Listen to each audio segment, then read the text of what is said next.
You are now listening to the smooth, mellifluous sounds of Red's Room Podcast. Enjoy.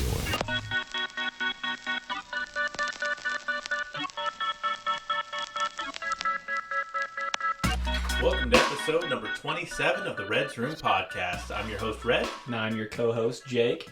And today we are talking about Reefer Madness. As always, our references are in the episode description.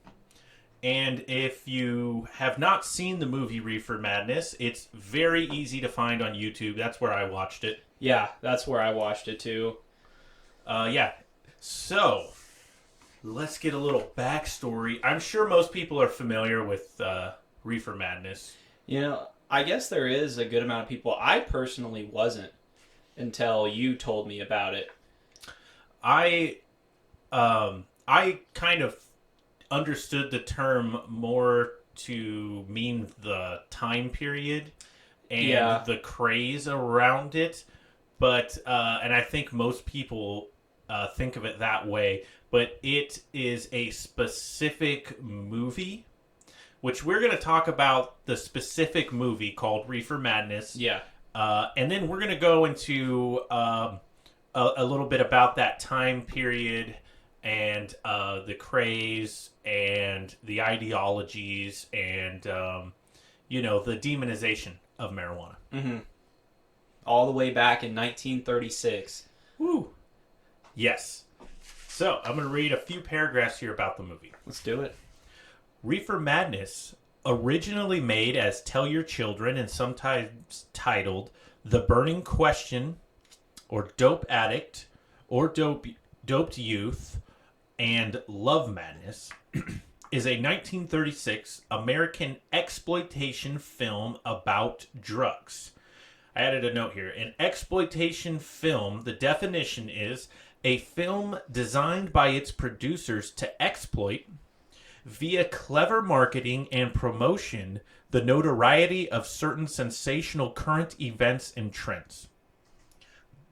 Excuse me. So back to the film about drugs. It revolved around the melodramatic events that ensues when high school students are lured by pushers to try marijuana. Upon trying it, they become addicted, eventually leading them to become involved in various crimes, such as a hit-and-run accident, manslaughter, conspiracy to murder, and attempted rape.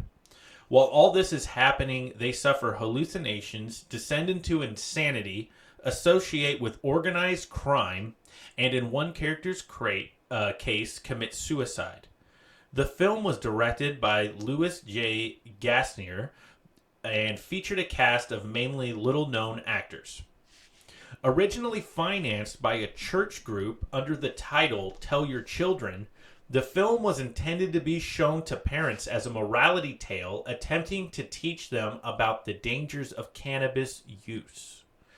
Soon after the film was shot, it was purchased by producer Dwayne Esper, who recut the film for distribution on the exploitation film circuit, exploiting vulgar interests while escaping censorship under the guise of moral guidance. Beginning in 1938 to 39 through the 1940s and 50s. The film was rediscovered in the early 70s and gained a new life as an unintentional satire among advocates of cannabis policy reform. Critics have called it one of the worst films ever made and has gained a cult following within cannabis culture. Today it is in the public domain in the United States. Yeah, the vibes I get from watching it and just hearing you read off that little section is it is pretty much a total propaganda film on marijuana. And I honestly, just for like how bad it is and to see the time, I would almost recommend watching it. I don't know if you feel the same way. I feel like in some ways it's good. It's good in a B-rated movie sense. Like it's so bad that it's kind of decent. That some of it is kind of good and comical, even though it's meant to be serious. Mm-hmm. At the end of my notes here, because I was like summarizing as I was watching it, my last sentence here, the end of this fucking god-awful movie. It wasn't necessarily a tough watch, but, you know, it's definitely a film of its time. Yeah, it is, and it's very comical the way they portray marijuana. Yeah. It's like they want to make marijuana into being worse than they almost just straight up say it. They almost just straight up say it. They almost say it, yeah. They reference like heroin, morphine, opium, and it's like the worst of them all, the menace of marijuana. I wrote that quote down. Yeah. It's not at all an accurate portrayal of marijuana for sure. No, definitely not. So, that actually is my next section. So I'm going to talk. Okay. Or read this part. We'll go into a little more detail on that. All right. My next section: portrayal of marijuana. Feeding into the frenzy surrounding its cult fandom, the plot of Reefer Madness is appropriately ludicrous, featuring several high school students whose lives are almost destroyed by their, frankly, quite moderate cannabis consumption. Yeah, some of them fully destroyed. Yeah, it's really not that... They're not smoking that much pot. No. And I would say, too, back then, it probably wasn't very strong. I was going to say, no, they were smoking dirt weed for sure. There's none of this 20% weed that we have nowadays. Like, right. There's no way, like, they almost portray them, like, not tripping balls, but almost, like, out of your mind. And it's like, what the fuck is this weed laced with opium? Like, they make them go, like, mad and insane. Mm-hmm. But, yeah, what they did back then was probably super mild. It wasn't this hybrid designer weed. Not the genetically modified OP weed we have now. They're not on that Snoop Dogg shit. Hell no. Yeah, so... Hell no. Okay, so... Like it says, quite moderate cannabis consumption, with the effects of cannabis in the film being portrayed like Breaking Bad portrays crystal meth. Almost. Yeah, I like that. The film claims that smoking cannabis leads to hallucinations, extremely violent criminal actions, and sexual deviancy. Indeed, the film makes no attempts to mask its propagandic, fear-mongering attentions highlighting the drug's effects of uncontrollable laughter, only to dive into the violent insanity it induces in a Star Wars-like opening title scroll, ending on a note that warns its viewers that their children may be the drug's next victim. Another story told plucked straight from an educator's marijuana files features a young male marijuana addict murdering his entire family with an axe under the influence of the drug. Given its blatant exaggeration, it's not hard to imagine rows of people in its 1970s midnight screenings or 30s screenings, or even today, laughing uncontrollably, joint in hand at the preposterously dated outlook on display. So yeah, I guess in the 30s they probably weren't, but nowadays people who watch it know just how ridiculous it is. Definitely. I think you said you watched the colorized version, right? Yeah. In the colorized version, they change. So like if someone's smoking a cigarette, it's just normal, like gray smoke. But if someone's smoking reefer, they color the smoke like green or purple. So, like, you can see they're smoking weed instantly. It's hilarious. That's and also... awesome. I wish I watched the colorized version just for that. Yeah. Also, when you say it does kind of start with, like, a Star Wars-y text crawl, it does. Yeah. Like, it pans from top to bottom, and it, like, talks about weed and just... I almost put that paragraph. It's a giant paragraph, though, of just hating on marijuana and trying to make it sound like the worst thing ever. Yeah, the after like the text crawl, there's like a few newspaper articles that pop up, and I wrote down a couple. One is like police wage war on narcotic ring, and obviously they're just moving weed. And then another one was like dope peddlers caught in high school, and just like totally demonizing marijuana. And it's definitely a film of its time. Then I don't. Did you go on to like how the film goes, like how it starts off and how it moves along? I didn't go into Okay. detail of that. I just Yeah. watched it. Then it moves on to like this main character, or one of the main guys, Dr. Carroll. He's having like a meeting with these parents at this high school, trying to like say how they need to be aware and how bad weed is. Right. And then it goes in, he's going to tell a story about something that happened around where they live. And then it goes into the movie. Right. The whole movie is a story he's telling. He pulls out a file out of a file cabinet of Yeah, and he's like marijuana gone wrong. Exactly. And he pulls it out nonchalant, like, oh, let's just talk about this one. It's like the worst possible thing ever, but he just pulls it out. Yeah, and it's surrounded by these high school kids, like you said before. One of them, Jimmy, he's like all doped up and supposedly, he's high, and he gets in his car, which obviously you shouldn't do if you're high. But he gets in his car and he drives, and he gets in a hit and run, and... Well, doesn't it start with the kid? The main kid. He's not on marijuana. No, he Bill. You're thinking about Bill. Yeah, but then like falls into the wrong crowd. No, this dude in like his mid-30s, and these like mid-30s couple is like, hey, just come to our apartment to party. Yeah, I am Bill. Yeah, exactly. Yeah, I think if anything, the parents, man. If you're a high school kid and some couple in their 30s is like, hey, come hang out in our apartment, don't fucking go. That to me, that's the only like actual good advice in there. If you got a couple in their 30s inviting high school kids over, don't fucking go hang out with them. They're probably not good people, right? Especially growing up where you grew up. You've had that before growing up, right? The parents that are maybe like too cool. That I think everyone's witnessed kind of something like that before or heard of. Only through like.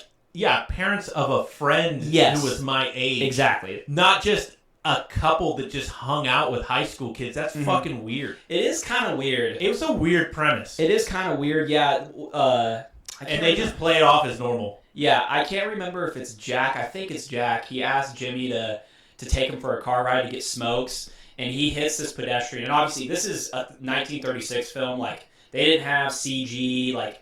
The scene, it looks really bad. I think the stunt guy did a great job. I mean, they probably did the best. It's so exaggerated. It just... Yeah, they do the best they can, but when the guy falls over, it's like, it looks pretty bad. And it kind of reminds me, too, of, like, the Austin Powers, where it's like, he has forever to move out of the way. Oh, yeah.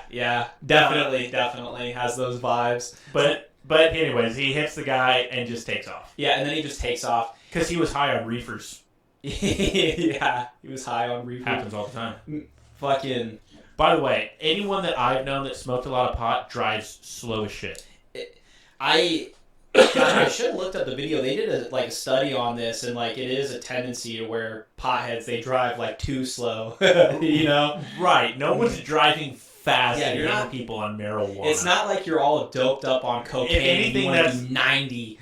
Yeah, if anything, it's a booze thing. Yeah, cocaine, but yeah, marijuana. Nah, you're not. You're like Cheech and Chong sitting on the median, smoking the dog shit joint. Park. Yeah, the cop pulls up. And you're sitting on the median. Mm-hmm. Yeah, It's so ridiculous, everything that happens. I guess to go through...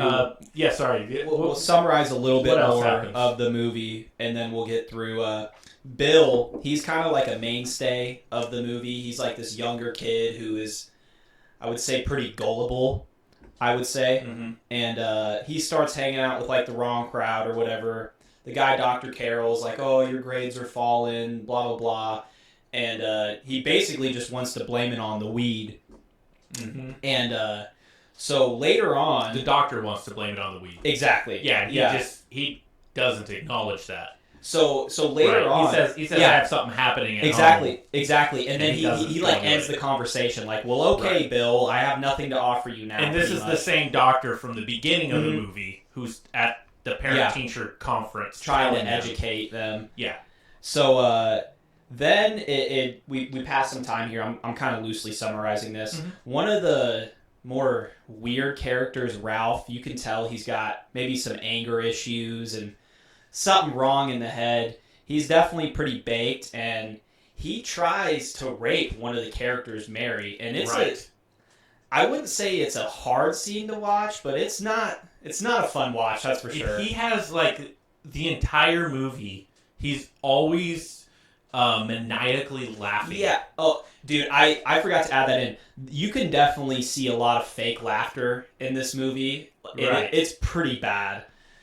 Which, to be fair, They did the best they can. no, I was gonna say to be fair. Sometimes high on marijuana, you laugh uncontrollably, but they make him do it in like an insane way. It's like Yeah. it's like the Joker in Arkham Asylum laughing. Yeah. It's like hurtful That laughter. villain laugh. It's not like how you would laugh on marijuana. No, definitely for not. sure. And I don't know. They Did also make that one woman laugh like that too. Blanche or whatever her name is. Yeah, she laughs like it's like a psychotic laugh. Yeah, it's pretty weird. So he is like pretty baked, and also I don't think he's all there mentally either, which they kind of discount. But No, I think they try to make it like the weed makes Yeah. you insane. no, I know that's what they're going for, but they discount that he was probably pretty mental before he started smoking. I don't think that's. I know what you're saying. No, in real life, that's probably that's what what I'm happened. saying. What That's happened to him. That's really what's going down. Is this guy is probably not all there already, and then he starts smoking. To where what you're saying, yes, they kind of want to demonize it in the way that the weed is what caused all of this.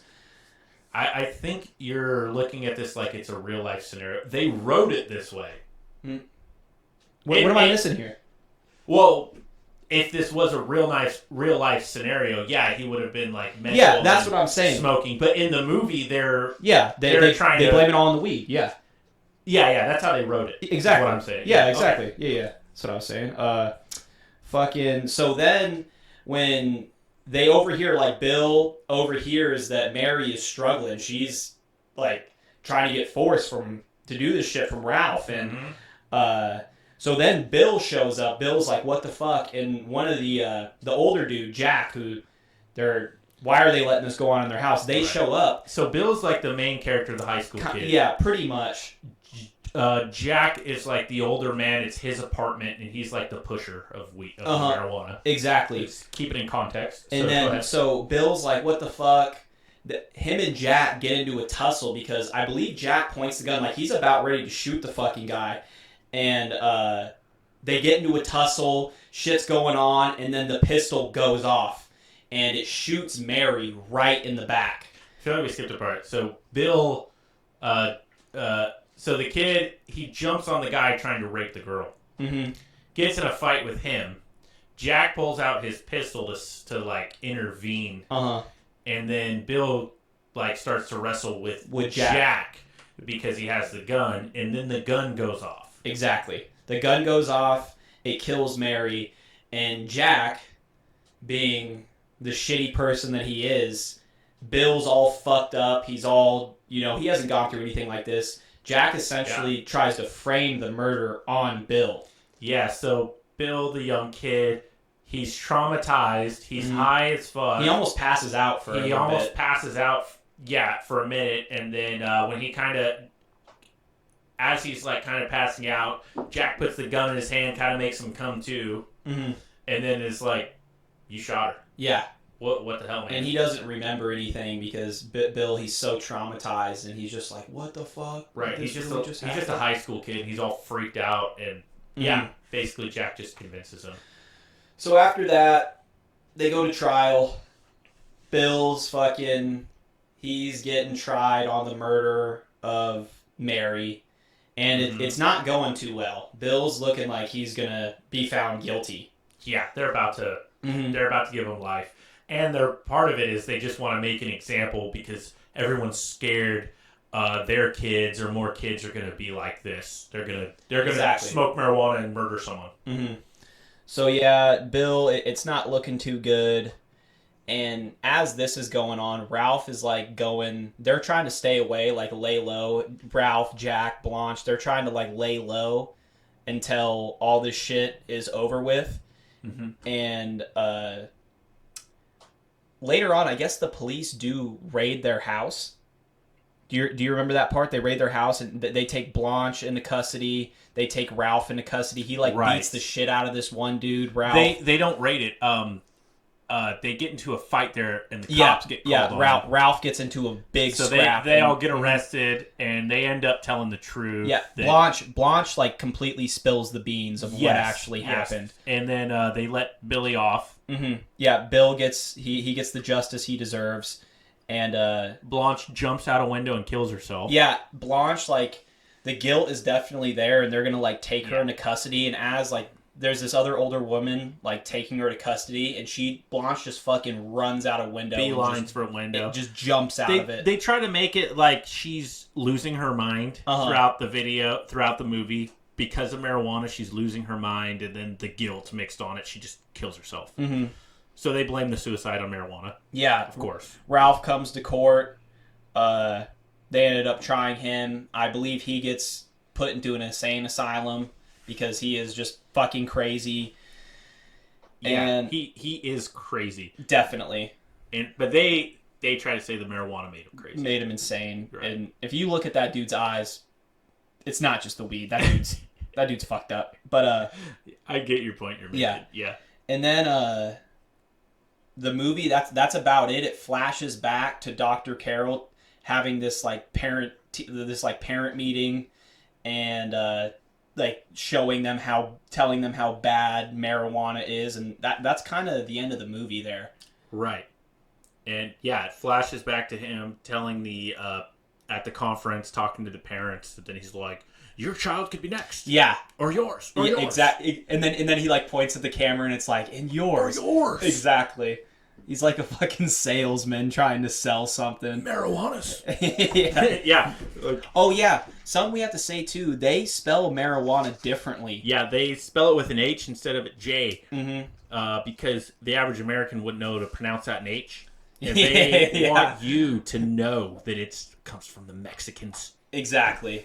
It's ridiculous. It is ridiculous. When I first saw that, I was like, am I fucking retarded? Like, actually, in some of the early legislation, it was spelled like that? It was spelled with an H, too. Yeah. Interesting.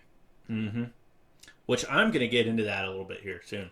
I think that's a perfect segue, unless you got anything else to add. I feel like it was necessary to summarize the movie there. No, that was a great summary. I think you did a good job. You mind grabbing me a refill before I read this next part? Man. All right, I'm going to start reading this next part. Thanks, bro.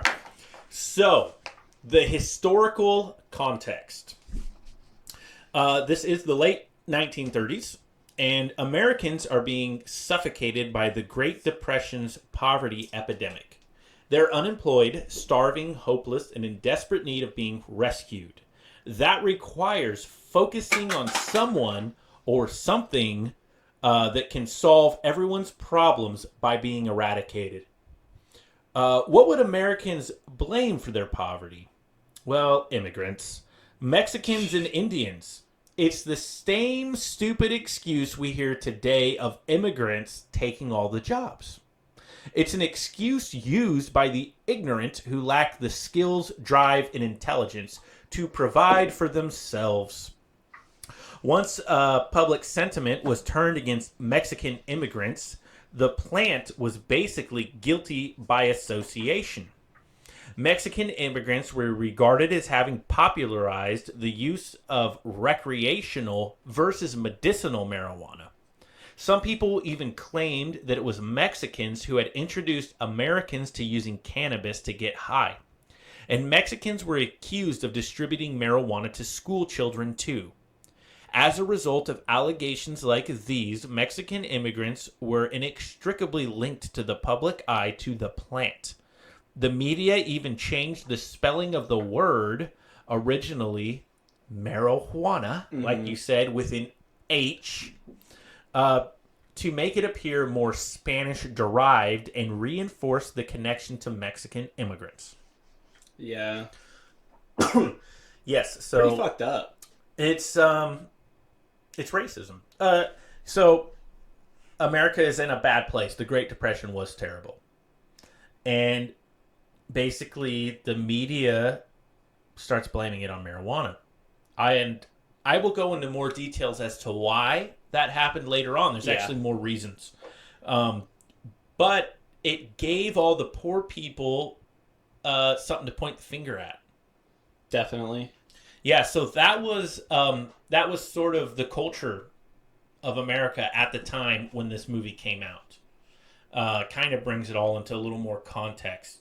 So they really were demonizing Weed users, because immigrants, they believed, were taking their jobs. I guess it was just it was an easy, like, box them in, weed is bad, immigrants are taking our jobs, fucking. It's racism, basically. Yeah. It's just racism. Yeah.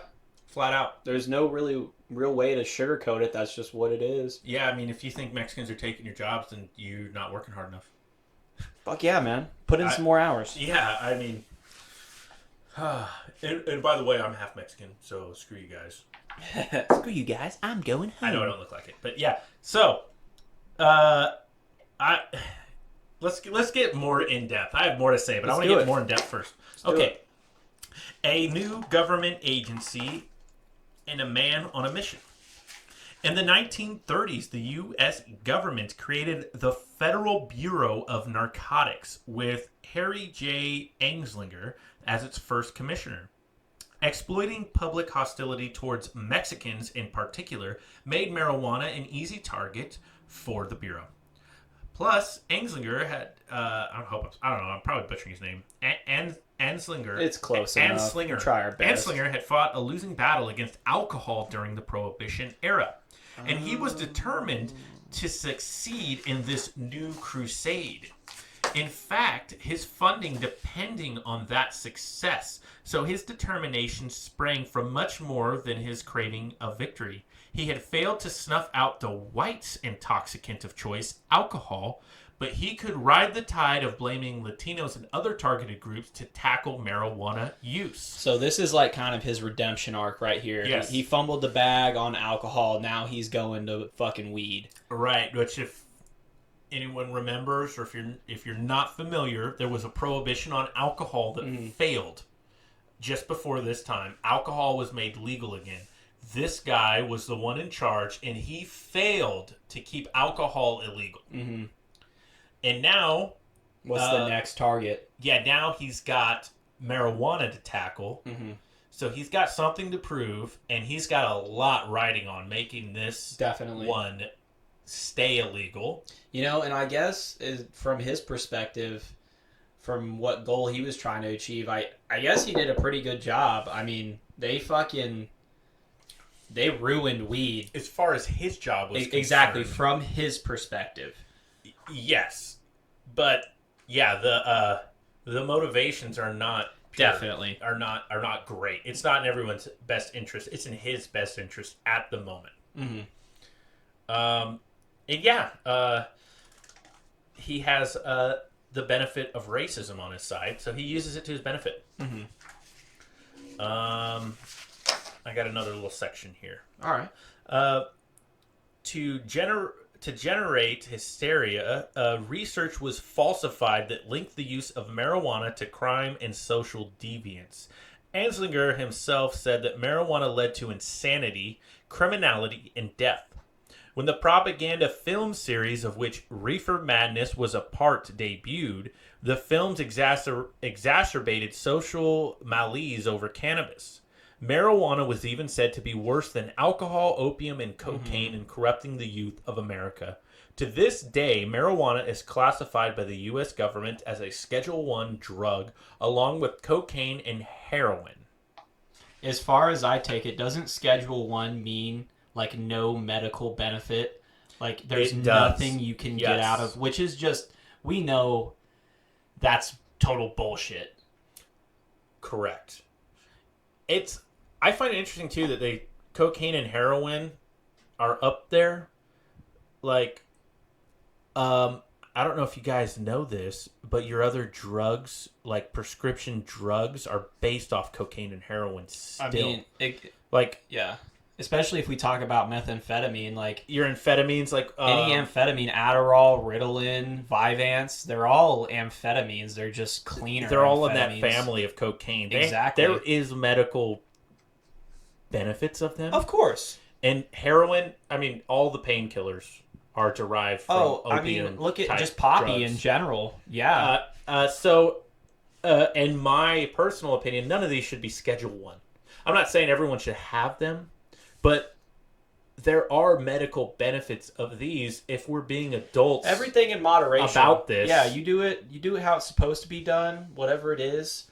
Fucking, I'm not, like you're saying, I don't think everyone should be methed up, but if you're having if you're having a hard time concentrating or you're just crippling ADHD, like maybe taking, a little Adderall or something, it'll help you get through the day or whatever it is. Either they have a benefit or they don't. Exactly. Don't slightly change the molecule and call it something else Also, when the effect is the same. It's like they act like there's not a gray area when it comes to this topic, and there totally is. Right.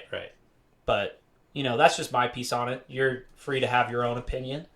But especially the weed stuff, though. Schedule 1, come the fuck on, man. You know how many people that I know who have had chronic pain and that don't want to get addicted to like a crazy painkiller, that they take even just CBD or a CBD cream. Right. And it makes it just a little bit easier to get through the day, Agreed. And CBD is so mild. There's nothing so mild, crazy about it. Sorry to ramble for a sec, but just passionate. That's why we're here. Let's go on to this next one. The Marijuana Tax Act. Let's do it. So the Marijuana Tax Act of 1937, which was just 1 year after the movie Reefer Madness came out. Interesting. Enacted on August 2nd, was a United States act that placed a tax on the sale of cannabis. The H.R. 6385 Act was drafted by Harry Anslinger and introduced by Representative Robert L. Doughton of North Carolina on April 14th, 1937. Now, interested parties write that the aim of the act was to reduce the hemp industry through excessive taxation, largely as an effort of businessman Andrew Mellon and Randolph Hearst and the DuPont family. The same parties argue that with the invention of the decoratator, hemp was an economical replacement for paper pulp in the newspaper industry. Newspaper magnate William Randolph Hearst realized cheap, sustainable, and easily grown hemp threatened his extensive timber holdings. Now, I'm just going to go into the next section after this because it will elaborate even more. But basically, to sum it up real quick, what they're saying is that part of this Marijuana Tax Act, which was a huge part of making marijuana illegal and harder to get, it actually made it so that even medical marijuana you couldn't get. It was by greed from people who had a stake. They had a financial interest because hemp, with the invention of the decoratator, you could make paper with it. Decorator. I'm probably butchering that, but you could make paper out of hemp. You could make a lot of shit. You could make a lot of things out of hemp, and it was way. For those who are green, it's way better for the environment. It's much more renewable. It's a very good resource, and these guys had a big stake in timber and paper and in newspaper. So I'm assuming they put some money behind keeping that shit illegal. So they lobbied and helped make sure it was illegal. Yeah, it's pretty fucked up. Profit, it'll just bring out the worst in a lot of people, but that's really what it is. So this is our other interest. So first we had a religious interest. I don't know if you remember, but it was a church group who made Reefer Madness. So the church wasn't...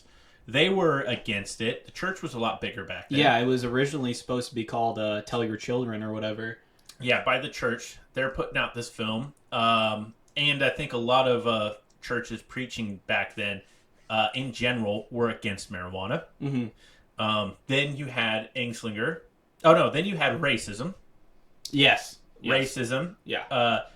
Then they think the immigrants took your jobs and the immigrants smoke marijuana, so it's evil. So, yeah. And then you had Anslinger, who had something to prove because he failed keeping alcohol illegal. Yeah, so he's on his redemption arc. Yeah, he's out for blood. And now we have money. Paper profits. So there's 4 reasons. Was that 4? Did I count that right? Yeah. Church, racism, The redemption arc, and then the paper prop. Yeah. Yeah, a lot of sides to this story. Mm-hmm. So now I'm going to talk about who was William Randolph Hearst. Alrighty. He's very important to the story. William Randolph Hearst controlled a journalism empire unheard of at the time and dwarfing any modern media conglomerate. In 1923, a Hearst paper reported that marijuana is a shortcut to the insane asylum.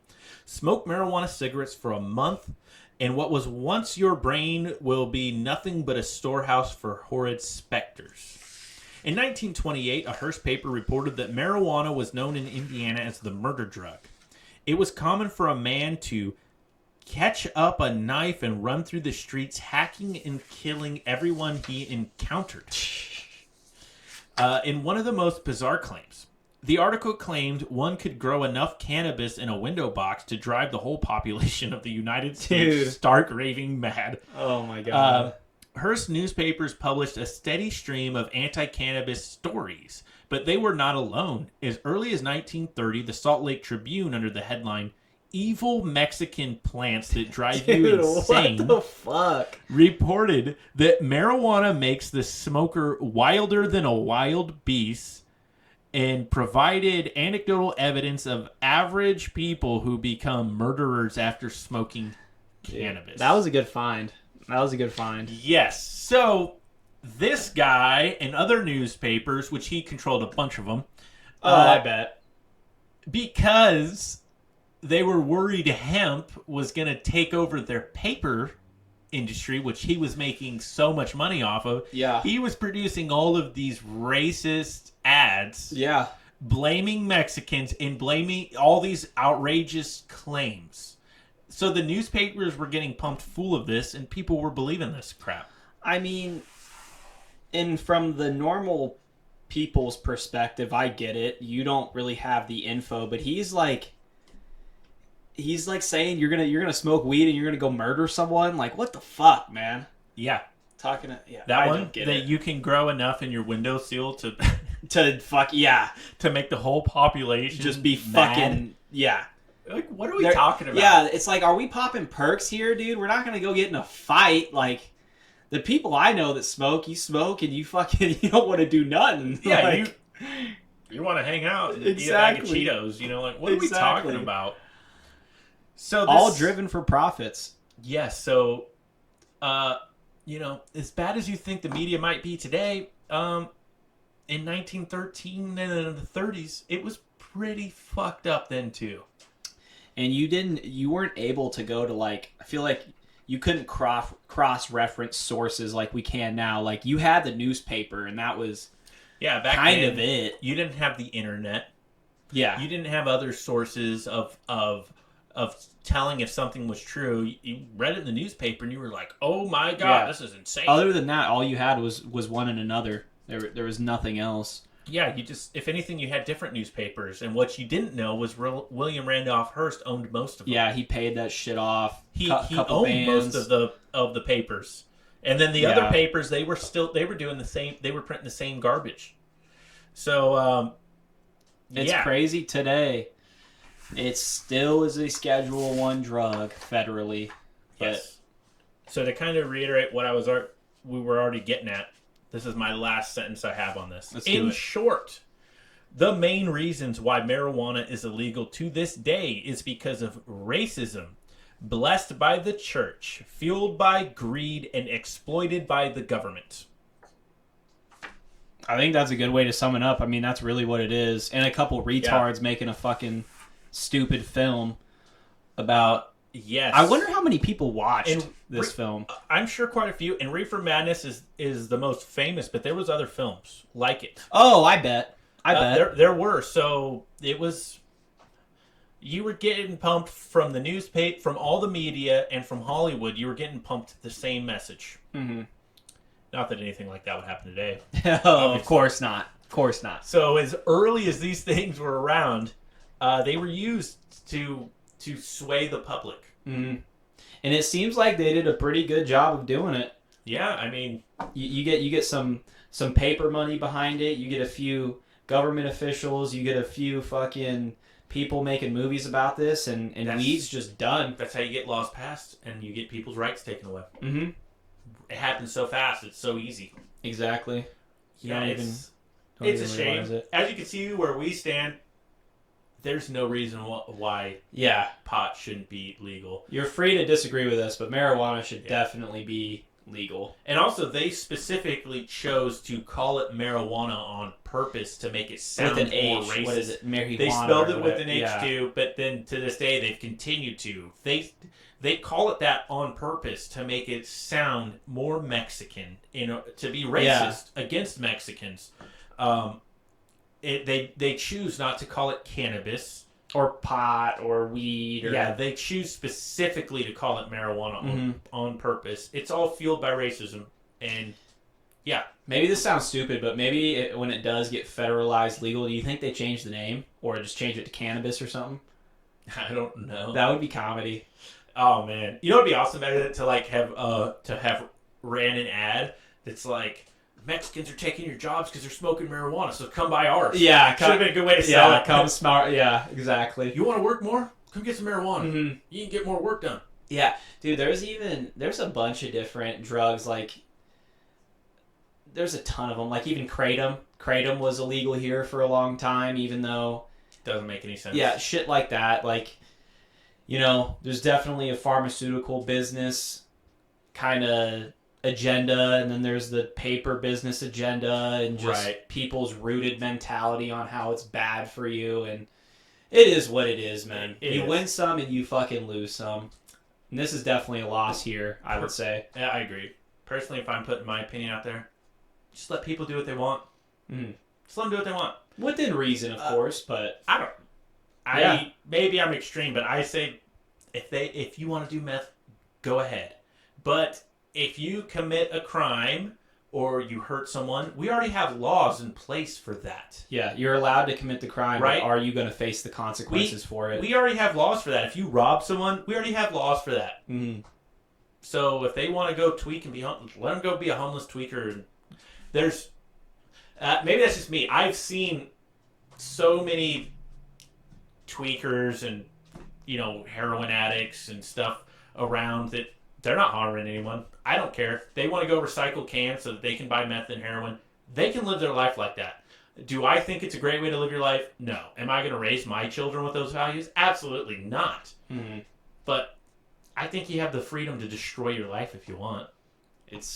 We're supposed to be America, right? It's a free country. Do you think we should have more programs in place to help rehabilitate people? Especially if you look at countries like Switzerland and stuff, they've really enacted shit like that and produced pretty decent results. We're going to talk about that more in the next episode. We will. Foreshadowing. But I don't want to say we should make it socially acceptable to live your life like that. I don't think it should be socially acceptable. Mm-hmm. But yeah, I think people have... You can go jump out of a plane if you want and, risk your life that way.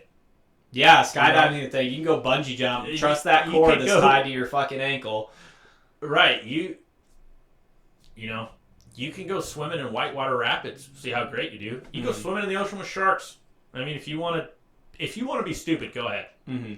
But yeah, I do think the focus should be less on, I would say, arresting people for narcotics and more on if we're going to spend money on this, let's provide them rehabs for this and educate people and show them a better way.